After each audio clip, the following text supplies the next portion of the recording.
Le chef de l'État a ouvert à la période de la campagne électorale ce jeudi 16 janvier. Le décret a été publié mercredi soir pendant que de nombreuses voix s'élèvent encore pour critiquer le processus devant aboutir aux élections législatives du 16 février prochain. Des réactions à suivre dès le début de ce journal. Et puis le procès des enseignants arrêtés dans le cadre de la grève des enseignants a commencé ce jeudi au tribunal de Mafanko. Au nombre de 12, ils ont tous nié les faits qui leur sont reprochés. C'est tout pour les grands titres de ce jeudi. On se retrouve tout de suite pour plus de détails. Messieurs, dames, bonsoir et merci de nous retrouver pour ce journal. À travers un décret publié mercredi soir sur les antennes des médias d'État, le président de la République a fixé l'ouverture de la campagne électorale ce jeudi 16 janvier sur toute l'étendue du territoire national. Beaucoup de leaders de l'opposition voient en cet autre acte du chef de l'État une provocation de trop. Selon nos informations, les opposants vont se réunir ce vendredi pour statuer sur la question. En attendant, certains d'entre eux réagissent déjà à titre personnel ou au nom de leur parti politique. C'est le cas de Baouri, président de l'Union pour la démocratie et le développement. Suivez les détails avec Mamadou Tanouba. Le président de l'Union pour la démocratie et le développement, UDD, voit dans le décret qui donne le coup d'envoi de la campagne électorale des législatives une volonté de persistance du chef de l'État. Baouri remet en cause le fichier électoral revisé par la CENI. C'est une volonté de persister dans une erreur politique qui peut mener le pays dans une situation de crise permanente. Comme vous le savez, il est bon de rappeler que la raison principale du refus de participer à ces élections, c'est la nature du fichier qui est complètement corrompu. Et y participer, ce serait valider de fait un fichier qui risque de mener le pays dans une situation d'instabilité, puisque les élections qui seront issues par ce fichier ne seront ni crédibles, ni transparentes et ni acceptables. Le président Alpha Condé doit se rendre compte que sa décision risque de nous mener dans une situation extrêmement périlleuse, aussi bien pour son régime que pour la stabilité de notre pays. Pour Baouri, il faut passer par les moyens de pression légaux pour amener Alpha Condé à renoncer à son calendrier électoral. Tant que l'irréparable n'est pas encore fait, il faut continuer à faire prévaloir, disons, les pressions et les moyens politiques et diplomatiques adéquats pour l'amener à renoncer à ce calendrier électoral. Baouri a également déploré l'attitude des forces de l'ordre dans la répression des manifestations du FNDC qui ont débuté le 13 janvier dernier. Il y a une volonté de transformer le conflit politique en un conflit à caractère communautaire. Il faut que les uns et les autres se gardent de cette attitude qui risquerait de favoriser le jeu de ceux qui veulent déplacer les problèmes politiques en ethnicisant le débat. L'opposition plurielle entend empêcher la tenue des élections législatives à la date du 16 février 2020, ce malgré la détermination du président Alpha Condé à y aller. Le Conseil national des organisations de la société civile pour la démocratie et le développement de la Guinée se prononce sur quelques sujets de l'actualité nationale marqués par des crises sociopolitiques. Son président, Salmana Diallo, souhaite que le chef de l'État invite le SLEG à dialoguer pour que les enseignants acceptent de suspendre leur grève qui paralyse l'école guinéenne depuis une semaine maintenant. N'est-ce pas, Alpha Ibrahima Touré? Le président du Conseil national des organisations de la société civile pour la démocratie et le développement de Guinée se dit inquiet pour les jeunes élèves qui sont à la maison aujourd'hui suite à la crise qui mine le secteur de l'éducation. Pour Salmana Diallo, cet état de fait est synonyme de sabotage de la part des responsables à tous les niveaux. La situation socio-politique et économique de notre pays est actuellement bouleversée. Mais surtout ce que nous regrettons, c'est spécifiquement il y a le sabotage de l'éducation nationale. Là, le Conseil national des organisations de la société civile pour la démocratie et le développement de la Guinée, comme je disais, constate avec regret qu'il y a des crises et de multiples crises au sein de l'éducation nationale. Avec cette autre grève illimitée du SLEG, Salmana Diallo soutient que le taux d'échec de l'année dernière pourrait se reproduire cette année encore. Ce sont les jeunes élèves qui en payent les frais. Tous ceux qui ont des moyens financiers ou logistiques ont des enfants à l'extérieur. C'est nous les pauvres, c'est nos enfants qui sont en train de chômer ici. L'année passée encore c'était des crises. Alors, il faut se rappeler du taux d'échec donc de l'année passée. Et cette année encore, il y a la grève qui continue. Cela s'ajoute aux autres crises que tous les jours, c'est des manifestations politiques qui est là. Vu l'ampleur que cette crise engendre aujourd'hui, le Conseil national des organisations de la société civile pour la démocratie et le développement demande au gouvernement de respecter les enseignants. Il faut d'abord œuvrer pour le respect des enseignants, il faut respecter la dignité des enseignants. Deuxièmement, il faut améliorer les conditions de vie des enseignants. Et troisièmement, il faut libérer tous les enseignants emprisonnés, syndicalistes ou non, pour pouvoir encourager le dialogue et les négociations. Pour terminer, Salmana Diallo a donné aussi son point de vue concernant le décret du président de la République qui fixe l'ouverture et la fermeture des campagnes au compte des législatives prochaines. Si les élections doivent avoir lieu, il faut la campagne. Maintenant, ce qui concerne si l'élection aura lieu ou non, ça dépend des moyens financiers et logistiques qu'on mettra à la disposition de la CENI. Si le gouvernement tient qu'il y ait des élections, alors le gouvernement doit mettre le moyen financier et logistique à la disposition de la CENI, et la CENI aussi doit accepter de travailler avec tous ses partenaires qu'il faut. Voilà Salmana Diallo qui se prononçait tout à l'heure sur la grève déclenchée par le SLEG. Parlant justement de la grève du SLEG, il faut dire que le procès des enseignants arrêtés dans le cadre de ce mouvement de débrayage a commencé ce jeudi au tribunal de Mafanko. Au nombre de 12, dont 2 élèves, les prévenus ont tous nié les faits qui leur sont reprochés. L'audience va se poursuivre ce vendredi avec la phase des plaidoiries et réquisitions. En Soubaï le Baldé. Une bonne partie de la presse a été interdite d'accéder à la salle d'audience pour suivre le procès. À l'arrivée des accusés, des gendarmes et policiers postés pour la circonstance ont repoussé les journalistes qui étaient dehors. Pendant les débats, les accusés, au nombre de 12, ont tous nié les faits pour lesquels ils sont poursuivis selon leur avocat. C'est un procès de la honte. Les débats l'ont démontré. Au cours des débats, nos clients ont tous rejeté les charges faussement articulées contre eux.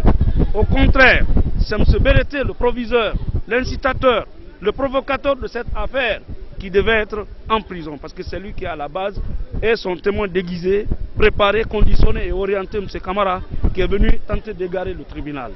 Le procès est renvoyé à ce vendredi pour les réquisitions et les plaidoiries. Les avocats de la défense promettent de se battre par tous les moyens légaux pour démontrer l'innocence de leurs clients. Et nous allons nous battre pour que, en toute sincérité, ces innocents-là soient libérés. Parce que la réclamation de syndicale ne peut pas conduire en prison. Toute réclamation syndicale, toute grève doit se terminer sur la table de négociation, pas en prison. On ne peut pas négocier pendant qu'on emprisonne des syndicalistes. Ce n'est pas possible. Il faut qu'on évite d'emprisonner les syndicalistes. C'est de nature à aggraver la situation. C'est de nature à aggraver les choses. Parmi les accusés figurent 2 élèves du lycée Bonfi où plusieurs enseignants ont été arrêtés samedi dernier selon leur avocat. Abdoulaye Portos Diallo et Amara Mansa Doumbouya sont les 2 ténors du SLEG qui font partie des prévenus. Des enseignants acquis à leur cause sont fortement mobilisés pour les soutenir.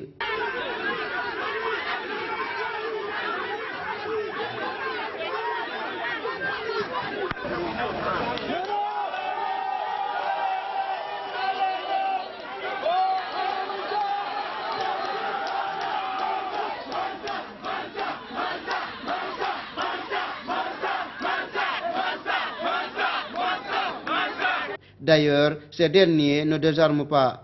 Ce qui reste clair, les intimidations, les menaces ne vont jamais désarmer les enseignants.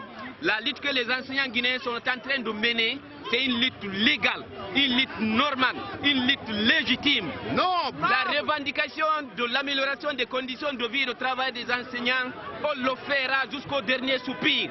Personne ne va nous détourner de votre directive. Personne. Pas de recul. Pas de recul.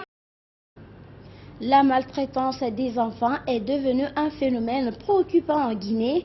Il y a un mois et quelques, vous avez suivi sur nos antennes l'histoire d'une fille, environ 12 ans, qui a fui les affres de sa sœur pour se réfugier dans une famille à la cité Ankou 5. Aujourd'hui, nous vous parlons d'un autre cas de maltraitance. Il s'agit d'une fillette qu'on va appeler ici la petite Adia pour cacher son identité. Elle aussi dit avoir fui l'enfer de son père adoptif qui ne serait pas tendre avec elle depuis son arrivée du village. C'est un dossier signé Mamadou Tanoba. Hadia, à son âge, devait, comme toutes ses copines, être à l'école. Cette petite fille, sous les coups de maltraitance de sa famille adoptive, a fugué de la maison. Sur le corps de la petite Hadia, plusieurs marques de fouet et de coups de griffe y laissent apparaître des souvenirs d'une famille adoptive aux méthodes brutales. Plus d'une semaine après son évasion du calvaire, Hadia se trouve dans les mains de la famille de Fatoumata Binta, à qui elle a été confiée par ceux qui l'ont retrouvée. D'après ce que la fille nous a dit, qu'elle ne veut plus déjà se retourner dans la famille là où elle était. Et il y a un monsieur qui m'a contacté sur les réseaux sociaux que lui, il a vu la publication de Tchernoma du Nostalgie, que la fille appartient à un de ses voisins. C'est par après maintenant, le monsieur m'a contacté. Il dit que la fille, qu'il a reçu la fille dans les mains d'une dame à Timbimadina. Mais il refuse toujours de nous dire le nom de la dame et qui est le papa de la fille. Jusqu'à présent, là où nous sommes, il refuse toujours de venir nous trouver. Maintenant, on a jugé nécessaire de déposer la fille au niveau des ONG parce qu'on ne peut pas rester là avec la fille comme ça. Les cicatrices. Elle nous a dit qu'elle a été frappée par sa tante, la femme à son oncle. Hadia serait venue de Timbimadina, une localité située dans la préfecture de Pita. C'est là que ses parents ont confié la fillette à un certain vieux Cissé, maçon de profession qui est rentré avec Hadia à Conakry. Une fois dans la capitale, la petite fille se voit comme une bonne qui s'occupe des corvées de la maison. Pire, elle est devenue le tam-tam de son tuteur et sa femme. Son corps en fait foi. Quand je lave le linge sale, elle me dit que c'est pas propre. C'est la même chose quand je lave la maison. Après ça, je m'occupe des chaussures sales et des ustensiles de cuisine.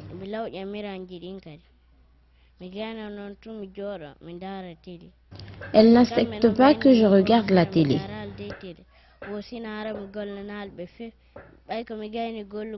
L'enfant de ma mère adoptive fait la 3e année. Moi, je m'occupe de la maison. Elle me frappe avec un câble et souvent elle m'étrangle aussi et me griffe. Quant à son mari, à chaque fois qu'il est ivre, il me frappe.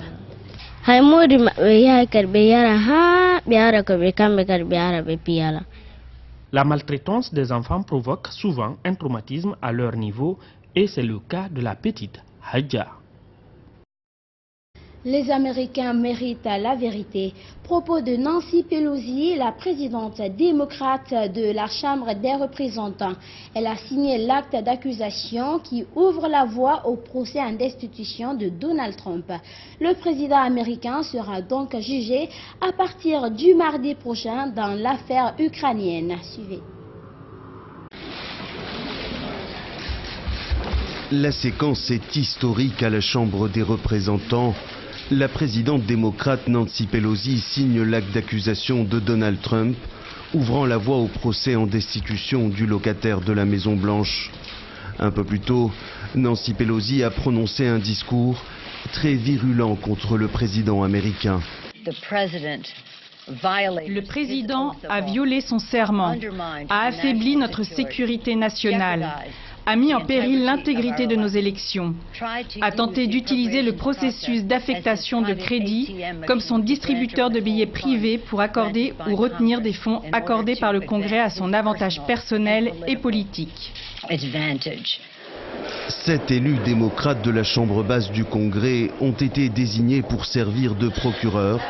Comme le prévoit le protocole, le document est transmis au Sénat, qui sera ensuite chargé d'organiser le procès. Le secrétaire du Sénat informe la Chambre des représentants que le Sénat est prêt à recevoir les élus désignés par la Chambre pour lancer la procédure contre Donald Trump, président des États-Unis.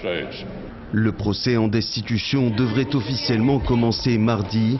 Lors d'un premier vote à la Chambre haute du Congrès, les sénateurs se mettront d'accord sur le déroulé de l'impeachment et notamment la question cruciale de l'audition des témoins. Changement de gouvernement inédit en Russie. Le fidèle premier ministre du président Poutine a démissionné avec tous les 31 membres de son équipe. Dmitri Medvedev a été aussitôt remplacé par un autre cadre moins connu du grand public. Mais pourquoi le chef du Kremlin a fait démissionner son proche parmi les proches? Quel est son plan? Élément de réponse, c'est dans cet élément de nos confrères de Radio-Canada. Suivez. Personne ne l'avait vu venir, même pas les députés. Un geste d'éclat, une démission en bloc sans précédent dans la Russie politiquement stable de Vladimir Poutine. Son premier ministre et bras droit, Dmitri Medvedev, annonce qu'il tire sa révérence et emporte avec lui tout le gouvernement, soit 31 ministres. Il faut donner au président toute la marge de manœuvre qu'il a besoin pour amener des changements qui s'imposent, a déclaré Medvedev, flanqué du grand patron. Vladimir Poutine l'a remercié et aussitôt remplacé par un illustre inconnu, Mikhail Mouchistine, qui était jusqu'ici responsable du service des impôts. Medvedev, allié de longue date de Poutine, n'avait certainement plus la cote auprès des Russes. Mais pourquoi le remplacer maintenant? Poutine aime surprendre et dévoiler son stratagème morceau par morceau, dit la politologue indépendante. Et c'est de plus en plus évident aujourd'hui que Vladimir Poutine prépare le terrain pour maintenir son influence en 2024, quand il devra démissionner pour de bon. Car 2 heures plus tôt, dans son grand discours annuel devant les 2 chambres du Parlement, il annonçait en effet son désir de rééquilibrer les forces du pouvoir en Russie. Concrètement, il veut changer la Constitution pour donner au Parlement plus de pouvoir, y compris celui de choisir le Premier ministre et le cabinet, peu importe ce qu'en pensera le futur président.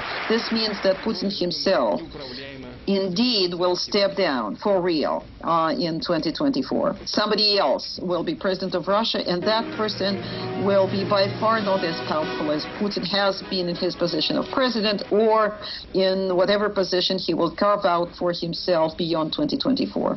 La réaction de celui qui demeure son principal opposant est aussi sans équivoque. Dans un tweet, Alexei Navalny écrit « Rester le seul chef à vie de la Russie » et le but ultime de Vladimir Poutine et de son régime. Navalny serait d'ailleurs incapable de se présenter comme candidat à la présidence si les réformes de Poutine sont adoptées au terme d'un référendum populaire. Elle prévoit d'interdire la candidature de tout individu qui n'a pas résidé en Russie depuis 25 ans et qui possède une double nationalité. Navalny détient un passeport lituanien. Érosion spectaculaire en Californie. Pendant longtemps, les habitants de cet État américain ont pu profiter d'une vue de l'océan. Mais aujourd'hui, beaucoup ont quitté les côtes pour fuir l'accélération de l'érosion aggravée par le dérèglement climatique. Reportage. Battus par les vagues et le vent de l'océan, en suspension au-dessus du précipice, voici l'une des maisons de Pacifica au sud de San Francisco. Tout au long de la côte, des lambeaux de béton témoins de l'érosion de la paroi. Une villa en sursis et ses immeubles au bord du gouffre. Ce jour-là, un drone saisit en direct l'effritement de la falaise. sous les pieds des habitants. À Vif, la ferraille de soutènement, les renforts en béton. Aujourd'hui, ces immeubles ont été rasés, les habitants déplacés, mais à quelques mètres seulement. Kim Zimmerman se souvient très bien de ces 8 années passées à scruter les bruits de la paroi. Ah, ça faisait peur. Avec les voisins, on a entendu des morceaux tomber. Ça faisait de grands boum. Devant chez elle aujourd'hui, le cauchemar se poursuit. Oh, la paroi, elle s'effondre encore. Alors Kim Zimmerman a décidé de quitter définitivement la falaise. Elle déménage. Je veux être sereine, ne plus imaginer que je peux tomber de si haut. Et l'immeuble s'effondrera un jour de toute façon. Une érosion rapide qui a déjà englouti les escaliers menant à la plage. Nous avons demandé à ce scientifique de nous montrer où était la falaise il y a 20 ans. La base de la falaise se trouve derrière ce renfort en ciment et ces pierres. Mais il y a 20 ans, elle était à 20 mètres de là, vers l'océan.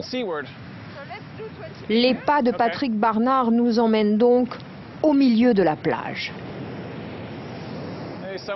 C'était à peu près là. Ces falaises sont d'anciennes dunes de sable. Comme vous le voyez, elles sont friables et très sensibles à l'érosion. Des parois qui ont toujours été fragiles face aux tempêtes, mais que le changement de climat peut emporter. Avec la montée du niveau des océans, l'érosion va aller 5 fois plus vite qu'au siècle dernier. Pour combattre l'érosion, sur des kilomètres, de la roche a été déposée. Les falaises ont été aussi recouvertes de ce béton couleur sable, mais il n'a pas toujours tenu. Récemment, l'État de Californie a décidé de préparer des milliers d'habitants à se retirer du bord de mer. À certains endroits, plus aucune autorisation n'est donnée pour construire ou même agrandir une maison. Ces habitants de Pacifica sont en colère. Ils essayent de nous dissuader de rester en limitant les travaux que l'on peut faire. Si je veux même poser une nouvelle clôture, par exemple, ils vont dire non. Ils veulent qu'on quitte la zone côtière et qu'on passe la route qui est à 700 mètres d'ici. Ils veulent nous mettre dehors. Ces habitants voudraient que la Californie érige des murs, des barrières contre l'océan. Mais il faut constamment les réparer. Toute la côte entre Los Angeles et San Francisco est touchée. Ici, la route numéro 1 a dû être reconstruite en retrait. C'est la fin de ce journal. À tous, merci de l'avoir suivi et surtout n'oubliez pas de nous suivre sur le www.groupegangan.com.